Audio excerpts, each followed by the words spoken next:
Ladies and gentlemen, tonight Donnie and Marie and the Muppet Show and Shauna Na will not be shown to bring you this special episode of Wrestle Magic Pod with a super amazing guest, the one and only Tully Blanchard, one of the original four Horsemen. Now, before we get to him, we have to tell you that we have an amazing co-host tonight. Usually I'm working with Sean, but he's on special recovery and reconnaissance right now doing different things. So instead, I've got the one and only and backed by popular demand, Memphis Mark. Memphis, how you doing? How's it going, Michael? And it's a privilege to be here on this day with Mr. Blanchard. That's amazing. And so, ladies and gentlemen, our very special guest, Tully Blanchard. I'm nervous. I've got pins and needles going on. How are you today? I am doing great, and I am honored to be here with you guys, and especially if we crack on Lawler a little bit. So, all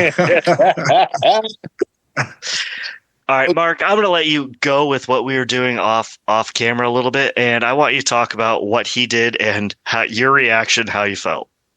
All right, guys. Mr. Blanchard, I just want to, do you mind if I call you Tully, sir? Not at all. All right. Well, Tully. That's my name. Well, I can remember the first interview I saw of you in Memphis. Now, everybody knows Lawler owned the Memphis Wrestling, ran that kind of a deal. But Tully cuts an interview before he comes in, and it's after the Kaufman, because you made a remark about it was easy to put a 150-pound pipsqueak, down. But then you went to the gut. You gave me a gut blow, sir. The Memphis Tigers were the number one basketball team in the nation. And who did we lose to but the Houston Cougars that weekend? And then Monday, who do we have in town but Mr. Blanchard? What did you? I mean, is that the only time that you wrestled in Memphis, sir? Because that's the only time that I remember. I remember the Texas and you, but that's the only time I remember Memphis. I think I came to Memphis a couple of times and wrestled Lawler, and then we had a big blow off, like a death match or something like that. And but I didn't wrestle there very much. It was when Southwest Championship Wrestling had just got on the USA Network and started to wrestle outside Southwest. And then a few years after that, we lost our TV show, and Vince got the USA Network, and I went to work for Crockett. Now, may I say something? I watched you on Crockett. That's how I was introduced to you, minus seeing you a little bit in Southwest, like that one episode, and then seeing a little stuff that you did in Texas. But we're going to get to that in a second. Because you were in Texas for just a hot minute, I believe. And I worked for my dad for like 6 years. Yeah. Okay, yeah. Well, yeah, I would imagine. Yeah. So, like, one of my big questions is, you did something, you primarily wrestled as a heel for most of your career. Why was it as a heel? And maybe Gentleman Joe, your father, taught you this, but the one thing that you always did before every match with an enhancement talent, as a heel, you would shake their hand. I always thought that was cool, and I don't think anybody else has really asked you that. Well, there are ways to be a heel, and you don't have to just go out there and poke people in the eye and kick them in the groin.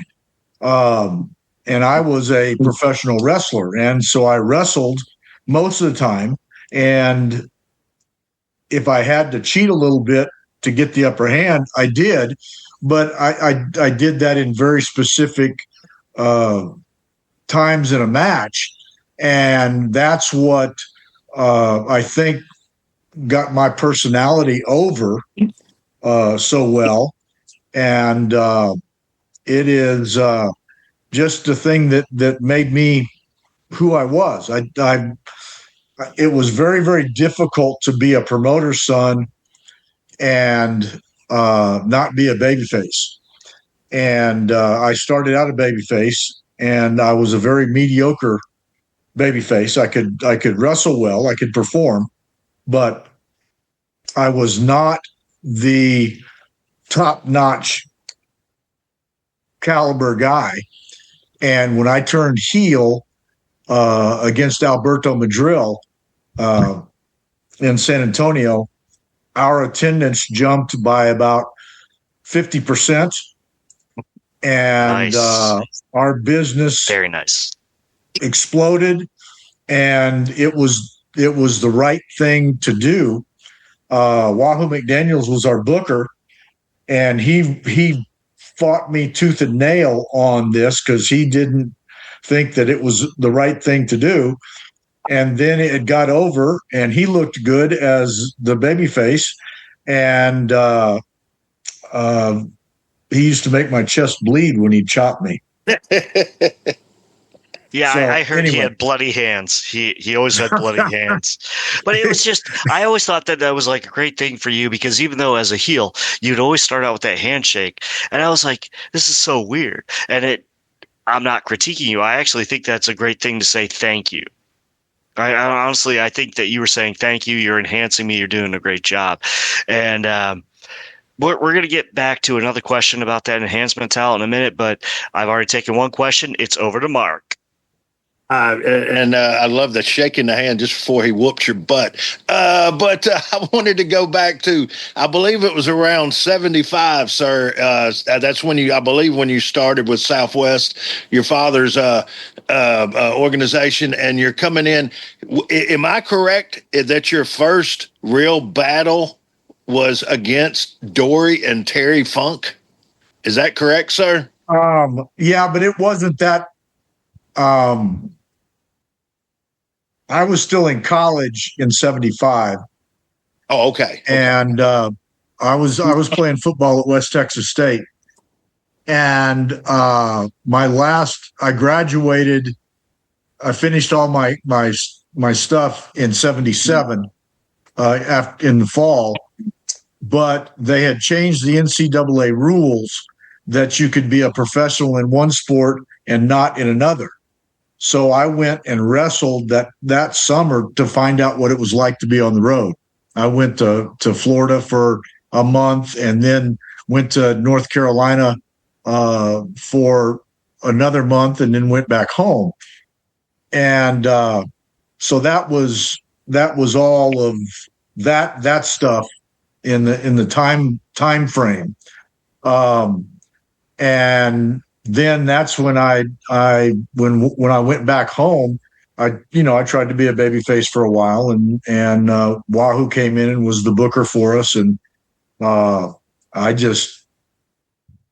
never really been a heel before, so I didn't really know what I was doing. You sure took to it very well, sir. And but the Funks, right in there, it was I think I was still a babyface when I wrestled the Funks, because Terry was the world champion, and Dory came in, and I think who would have been my partner? I don't Your remember. dad was some of it. Yeah, that's possible. Yeah, your dad was one. That's the one that I saw, but I that was before Gino Hernandez. You and Gino, of course. Wait a minute, I looked at that wrong. Gino wasn't back that time. But anyway. No. Gino was after that, because I wrestled the Funks, and I wasn't a heel yet. Right. And, didn't they kind of turn? You kind of turned at that time, didn't you? No. I turned. It was a very we started Southwest Championship Wrestling, and so we were going to have our own champion. Mm-hmm. And so we had a tournament, and I was in the finals against Alberto Madril, and we wrestled, and it was a good match. He was a tremendous talent, and we did a spot, and he leapfrogged me, and I I didn't duck low enough, and so my head hit him in the groin, and he went down and couldn't continue. And so, like any good babyface should do, they should have said, "No, I can't. No, we'll wrestle again." And so I told the referee, I said, "No, he can't continue. I win." That's it. And that's how I switched heel.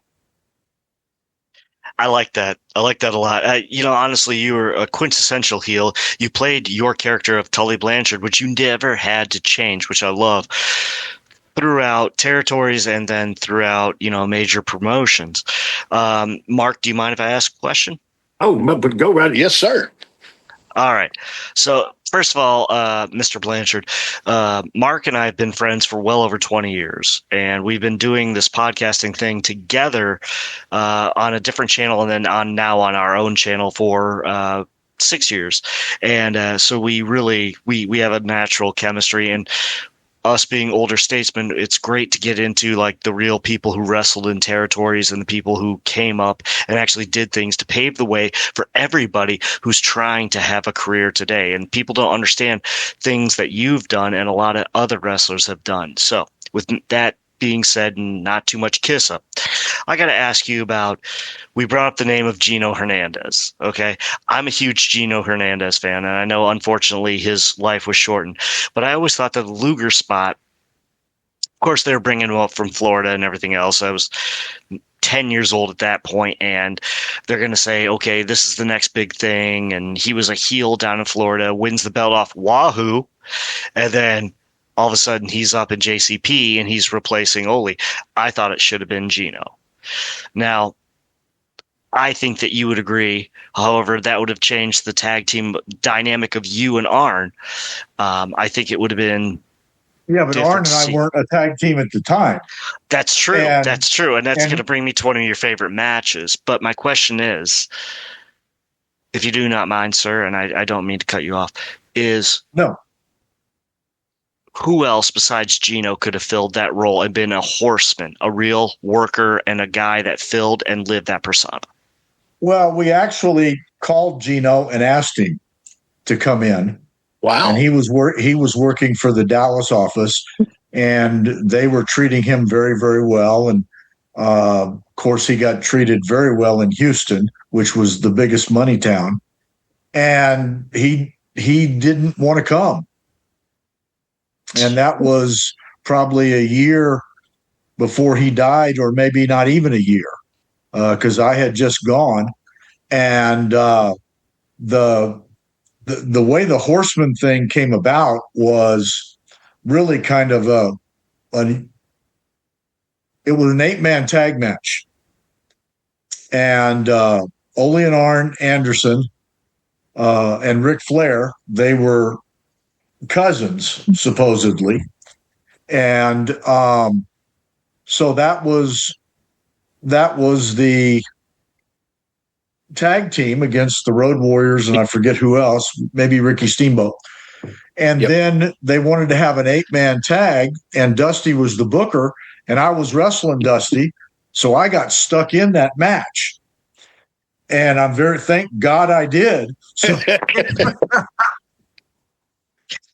dear Lord. And Arn, in the interview for that first match, Arn called us the 4 Horsemen of the Apocalypse. Yeah. And which is a pretty biblical term. And it was and it stuck. And they went on, and the Horseman thing just got bigger and bigger and bigger. And I mean, nobody really said, okay, we're going to push these guys as the Horsemen. The wrestling fans started bringing banners and holding up 4 fingers and everything at the matches.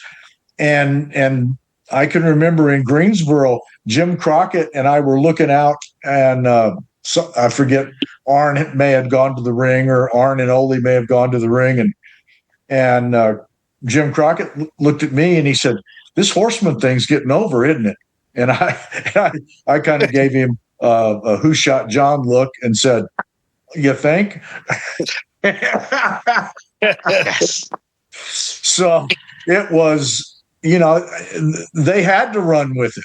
I mean, because it wasn't anybody's brainstorm. Dusty was a genius in this business, but it wasn't his brainstorm to say, "Oh, we need 4 guys, and we're going to call them the 4 Horsemen." That was not how it happened. It was very what is the word I'm looking for? Organic. That was organic. Yes, It was very organic. Thank you.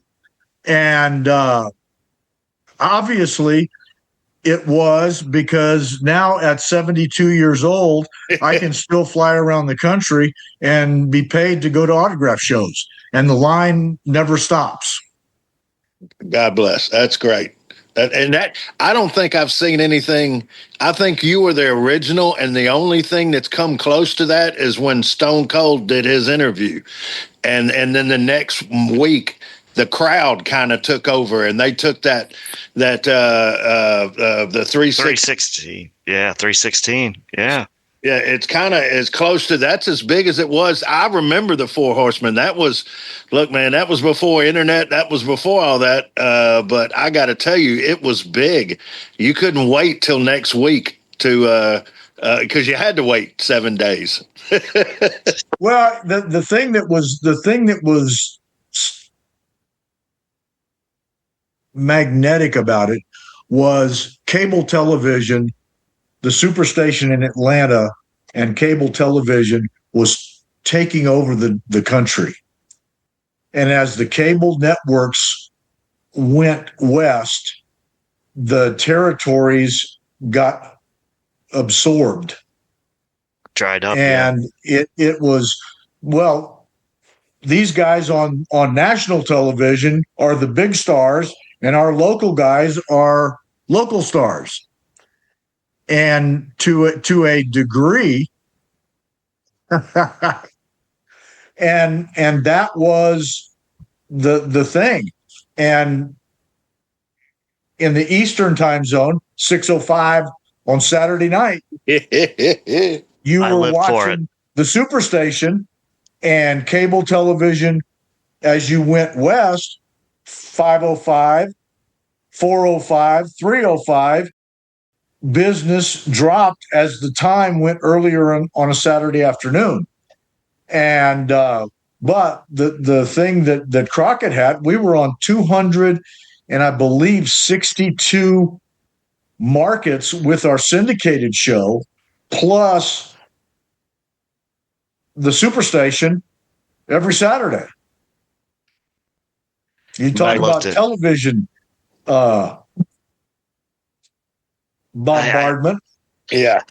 I mean, honestly, I loved it because I lived for 6:05 on Saturday and 6 o'clock or 6:05 on Sunday, even though Sunday was a 1-hour show. That was World Championship Wrestling, where they got the name for it going later. But like the NWA slot on 6:05 was 2 hours of like good beast man wrestling. And then my Mondays were, I was lucky enough to see the last couple of years of the territories. So Mondays were WWF, and then I had ESPN throughout the week with AWA. Then it turned into Memphis. Then it turned to USWA and Global and everything else. Yeah. But every once in a while, I'll get a different little, this or that territory in there. So I loved it, and I loved learning the territories and all of that business. So I believe I want to ask you a question, sir. I want to know what it's like to know that you made a man's career. That man is Ray Traylor, because he could take one move from you, the slingshot suplex, which I think is an amazing move. And because you did that and you said something to Dusty, you took a man who might have just worked mediocre the rest of his life and made him basically into a millionaire. How do you feel about that?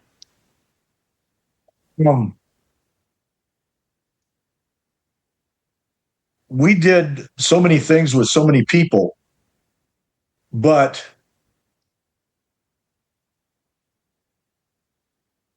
when I slingshot suplexed him on the Superstation, nobody thought I could do it. I didn't think I could do it. And I told Ray, I said, baby, just stay stiff. and I'll do everything I can to get you over. And it was magic. And it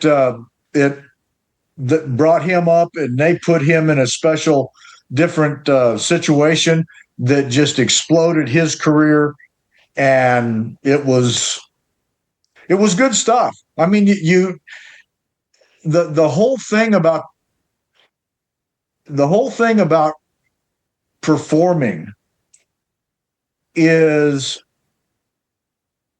if you didn't make your opponent look good, who did you beat? There you go. Nobody. You could have went out there and wrestled a pillowcase. But the more that you allowed guys to put their stuff in, then when you won by hook or crook, you either outsmarted them or you were. See, look at me with the hands thing going here. Yes, you're one of us. You beat somebody, and that's what the Horsemen did the best. We made our opponents before we did anything to them. Well, it was great storyline writing and great execution in the ring. To be honest with you, the execution that you had in the ring. I'm going to dust this off real quick. My favorite match of yours, you and Dusty, $50,000 challenge. Tommy Young reverses it when your leg mysteriously gets on the rope afterwards. Tommy Young's kind of evil heel turn with the ref and everything else. That was one of the best storylines I've ever seen in my life. And as a kid, I wanted to see you get your booty whipped. But in life, I was glued to the TV. I was glued to it to see what was going to happen with you and Dusty later. Well, then we were successful. You're damn right. Mark, it's back to you. All right, Tully. Everybody knows that when you get a chemistry with somebody, it's almost not like working. It's enjoyable. Is there any wrestler that stands out in your past that you were that you felt like that you had the best chance to have a great match every time you went out? Your chemistry was good. I was very, very fortunate because I had a number of guys that were like that. I mean, I had matches with Wahoo McDaniels that were classics. Yes, sir. I had a couple of matches with Ricky Steamboat that were flawless. Then I had probably some of the greatest matches in Dusty's career with him. Yes, sir. And so you look like that. And one of the I did a thing with Barry Windham. Oh my gosh. Yep. Barry Windham was so good, you can't even talk about how good he was. And he was, when he was a babyface, 6'5", 275 pounds, and he was as lean as whatever. And you go in there and let him beat you up and hit you with a lariat and then jump on him and leave him laying. They hate you and wanted to kill you and everything else. But it was that was just the nature of the talent that we had at Crockett, and the power of the television to get those images out there so that we could sell out night after night after night anywhere in the country. And that is, and I'll throw this in just because I get asked sometimes. The wrestling business is different today than it was when I wrestled. When I was at AEW a few years ago, my mind in the wrestling, I did not mesh. I did not fit in. Because I couldn't flow with the way the matches were laid out, because I never did things in the ring unless the audience was screaming and hollering. Then I would keep going. And so today it is a television show. Agreed. That's where the Very money much is. Agreed. They don't really do house shows like we did, but our business was house shows. I mean, Atlanta TV every Saturday morning, we got $50. We got $50 every Tuesday to do the 2 TV shows that we syndicated every week. If you wrestled in one of the main event matches at the TV show to draw the crowd for the TV show, then you got a main event payoff. But most of the time, we didn't get paid. We were just there for TV. We weren't there to be the main event matches. And it was, and I mean, we were happy to do that. But I mean, we wrestled twice on Sunday, Saturday morning, Saturday night. Saturday morning was Atlanta TV because Turner wanted his TV show in the studio live the day it aired. And so that's the way we did it. And then the syndicated show was taped on Tuesday and you saw it on Saturday. And then if you only had to wrestle and travel one day, once that day, it was like oh my gosh, this is kind of like a day off. Yeah, I've heard a lot. Thursday. I definitely heard a lot of retired wrestlers talk about the travel and the loops and everything else, and knowing like where your territory was, Mid-Atlantic, Georgia, Deep South, everything else, and how bad it could be on you. And 7 days, 900 miles, and you're just like, thank God I could just find a place that actually has Twinkies or it actually has a nice cheeseburger. 7 days, 1,500 miles. I can't imagine. They should have. I wish they would have reimbursed you a lot more for your car travel back then. But hey, I'm just one man. We didn't get reimbursed at all. No, we were independent contractors. They didn't. We had to pay all our own taxes. We had to pay all our own expenses. Son of a gun. All right, so Mark, do you have another question for Mr. Blanchard, or can we go into speed questions, which are going to be really easy? You can do speed, but I wanted to say every wrestler that I've ever spoken to or listened to, it's the same thing. It's like the Saturday you got to promote to get that money on whenever your next big event. And if he got $50, that's more than what I've heard they got in Memphis. Like, no, sure, that's more than they got in Memphis. Yeah. No joke. All right, Mr. Blanchard, I'm going to ask you a couple of questions, just one answer quick. Okay. 1, dream tag team partner you never had.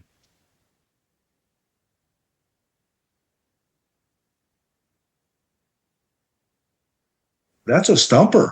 Oh, yeah. I was about to say silence hit the room. I'm not retired yet. I'm only 50 and I never stepped in a ring. But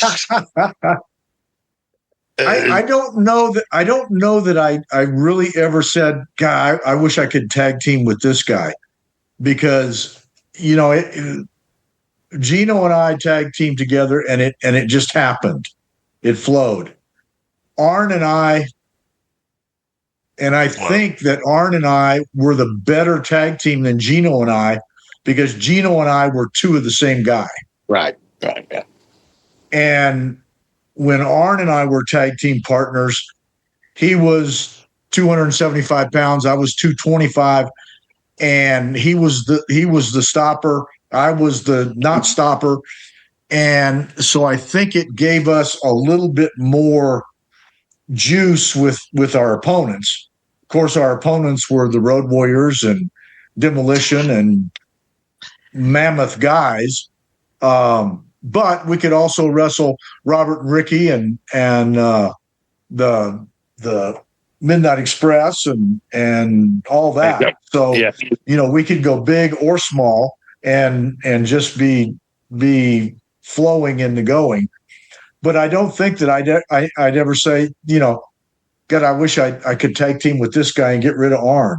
Nah, that never happened. Okay. Or with Gino. I mean, it just the Gino thing just he went to work for Dallas and other things happened. Okay, my next question is for my brother Tim Gross, and he wants to know, is it true that your last WWF match was against the Ultimate Warrior, and how was it to work him? It was my last match with the WWE. I think they were still the WWF then. True.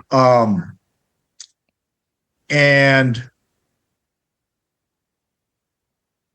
if you ever watch that match, I made the Road Warrior chase me a lot of places.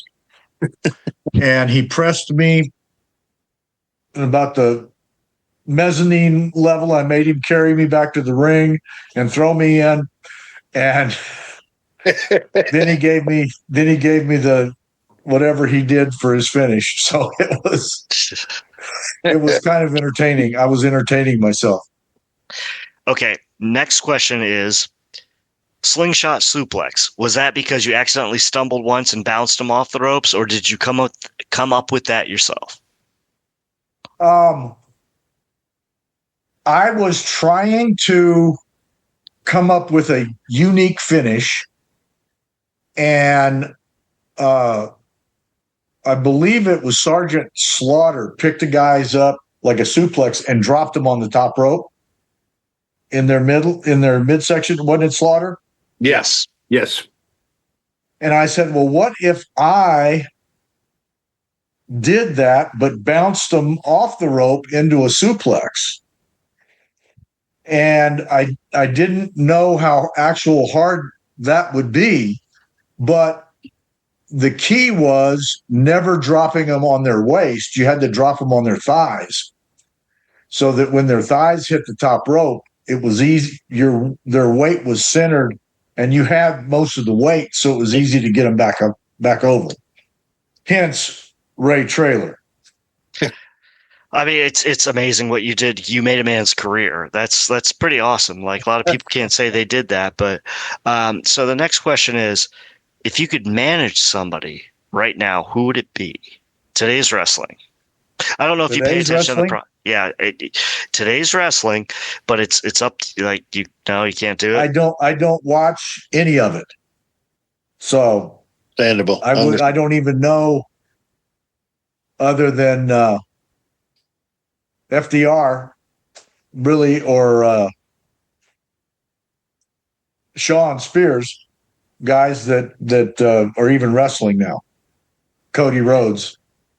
Yeah, well, I mean, Sean Spears, that guy has so much potential. I know that he's he's way too young to be going into a backstage role, but I think he's doing it for the best of his career, to be honest with you. And this is my opinion, by the way, because I do think that he has millions of miles ahead of him as far as being in ring. But I could definitely see, if Nick Aldis came out of retirement, Tully Blanchard being in his corner. Nick Aldis and Tully Blanchard would be just a marriage made in heaven. I could see that just like going.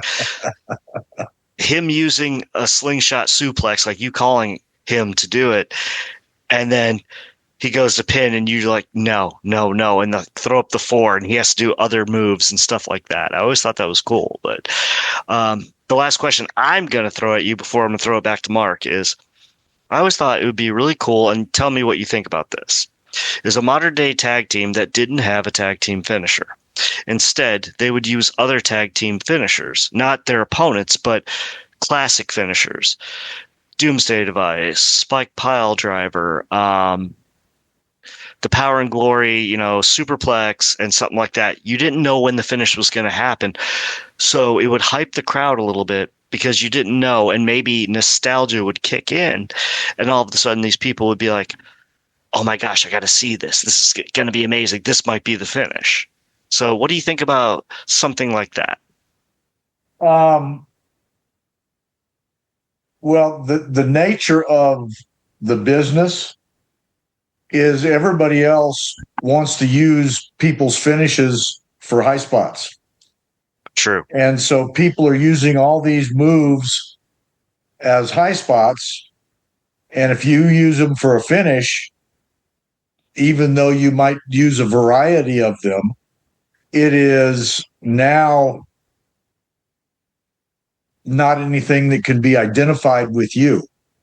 Your finish needs to be something that can be identified with you. Ric Flair, figure 4. Tully Blanchard, slingshot suplex. Arn Anderson, gourd buster.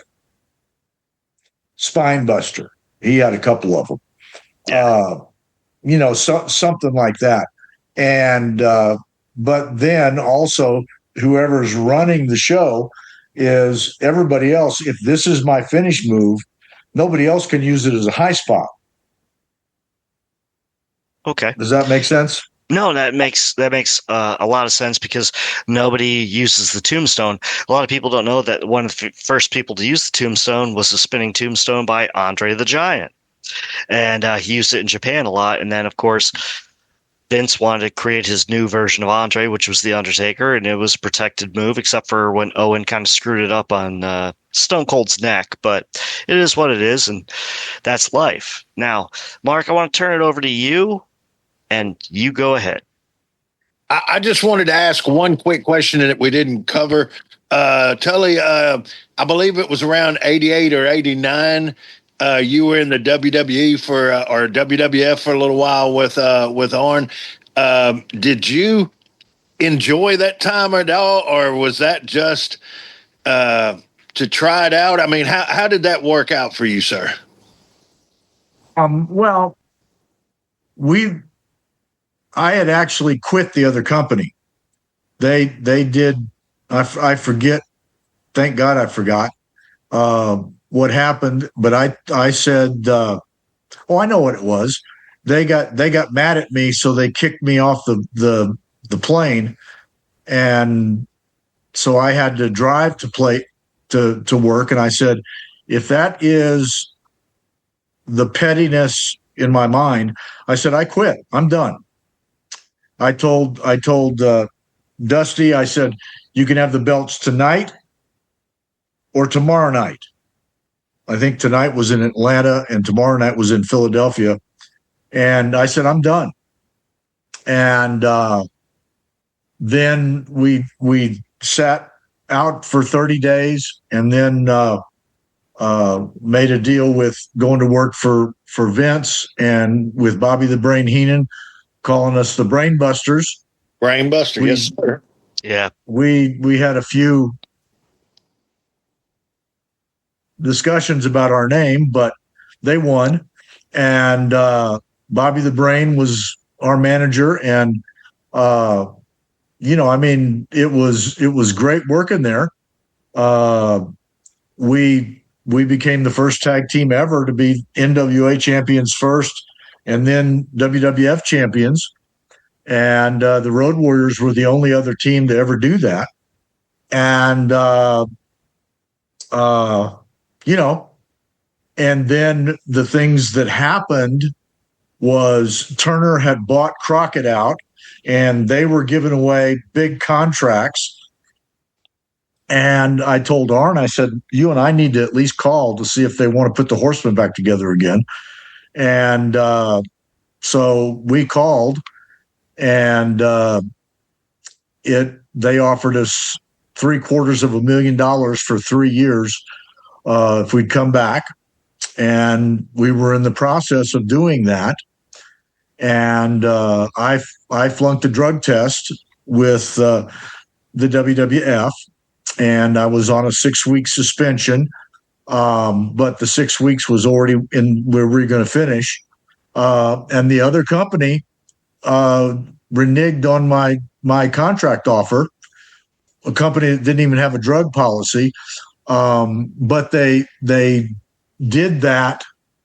And then they said, well, Arn, I can't give you this much money because you were a tag team, and they cut his money by $150,000, which kind of gives you the quality of the people at Jim Herd at that time. And in the middle of all that process, on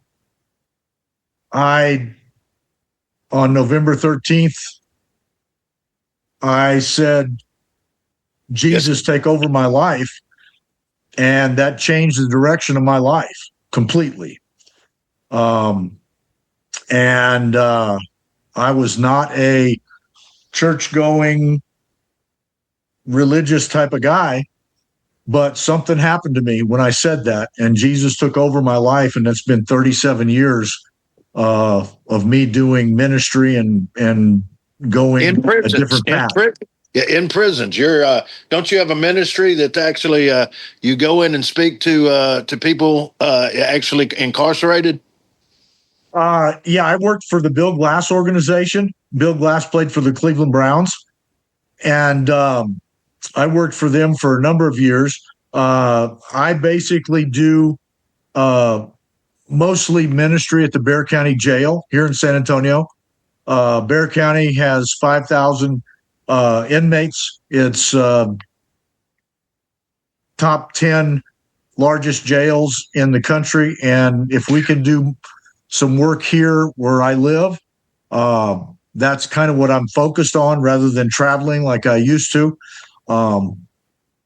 So trying to get these guys turned around. The only thing that changes a person, inmate, non-inmate, anything, if they want a different path, they have to change the heart. Your heart has to change, because out of the abundance of your heart, your mouth speaks, and you speak the things you want. I like that. I just want to say thank you for that. As somebody that has listened to somebody like you behind bars, I want to say thank you, because people actually listen. And I'm here talking to you too. So thank you. Amen. Amen. Amen. All right. Are we ready for sign off, gentlemen? Yes, sir. Wrestle Magic. All right, ladies and gentlemen, this has been an amazing interview with Tully Blanchard. Not your typical what was your story, but a different Q&A and having some fun and making sure that he had some fun today, because this is all about our guest. And this is Mr. Blanchard. This is one of the original 4 Horsemen. I always wanted to be a horseman. I consider myself the thumb, but that was JJ. So with that, I sign off, Mark signs off, and then you sign off. And what I'd like you to do is tell people at the end how they can reach you and breach you. So first of all, my musical recommendation of the day and for the episode is going to be Morrissey, Last of the Famous International Playboys. It just fits. It fits this episode, okay? And my movie is going to be Quentin Tarantino's Jackie Brown. I don't know why, but I'm feeling it right now, okay? Aside from that, I do not have a book recommendation today, but you know that you can always reach me on X at 144 Captain. And Memphis Mark, over.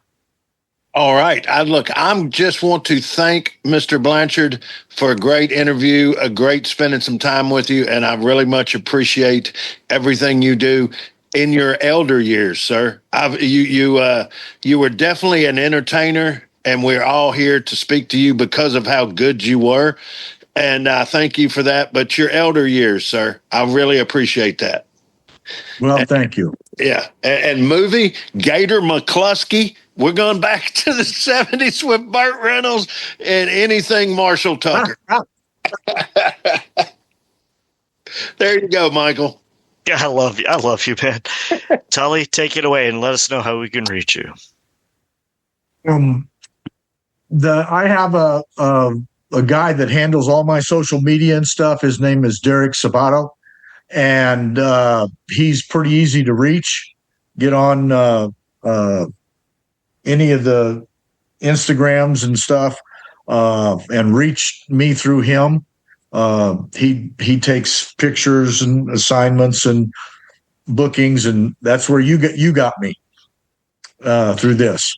And but it is with today's internet and everything, it's pretty easy to get a hold of anybody. Yeah. especially since I've had the same phone number since 95. So, Most people weren't born then, sir. No joke. anyway, it was an honor to be here. Maybe we can do this again. And Michael, thank you for having me on. And Absolutely. Memphis Mark, bless you. And see you guys next time. Bless you too, sir. Oh, by the way, usually I sign off this way, and I know Mark signs off with "Thank you, I'm out." Do something for somebody else. I usually sign off with "The birth of depression is the death of creativity." Do you have any word of wisdom? That I like that one. Thank you very much. It's been a pleasure. You are amazing. You've been endorsed by Tully Blanchard, sir. And I love you, Mark, because I do love that man. He's a great guy. Yeah. Thank you very much for giving me all those years, Tully. Everybody, have a great night. Bless you guys. Bless you, sir. Bless you too.